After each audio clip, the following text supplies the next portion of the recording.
تالت وصفة من سلسلة وصفات صحية رمضان. هنعمل بقى وجبة فطار مشبعة جدا فيها 54 جرام بروتين، وهقول لكم بديل صحي للبشاميل غني بالبروتين وطعمه يجنن. عندي بقى هنا من 350 ل 400 جرام من الكوسة، هقطعهم شرايح واشوحهم في طاسة على النار. كويس لحد ما نتخلص من كل المية الموجودة في الكوسة. وبعد ما نشوح كل الكمية في نفس الطاسة، هضيف بقى هنا 150 جرام من اللحمة المفرومة، هنشوحها وننزل عليها ببصل مقطع وكمان فصين من الثوم المهروسين وفلفل أحمر مقطع، وهضيف ليها بقى توابل ملح وكمان 7 بهارات فلفل أسود وبابريكا ورشة بسيطة من القرفة ومعلقة صغيرة من هريسة الشطة. هزود عليهم بقى هنا نص كوب من الطماطم المفرومة وهسيبها بقى لحد ما تستوي معايا تماما.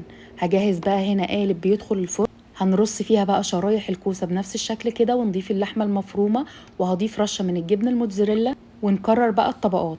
بالنسبة بقى للبشاميل أنا استخدمت هنا نص قطعة من الجبنة القريش، هضيف عليها بيضة وهضيف عليها ربع كوب من الحليب فلفل أسود. هضربهم كويس جدا بالهاند بلندر لحد ما احصل على قوام ناعم نفس الفيديو كده بالظبط. هصبها بقى على الوش بنفس الشكل كده، وعلى الوش هضيف شوية من الجبنة الموتزاريلا. هتدخل بقى فرن مسخنينه من قبل وهتاخد منكم تقريبا 15 دقيقة بالظبط، وهتطلع معاكم بالشكل القمر ده. مشبعة جدا جدا، الوجبة تكفي شخصين، وكالعادة كل تفاصيل الوصفة مكتوبة أسفل الفيديو، جربوها وبألف هنا وشفا مقدما.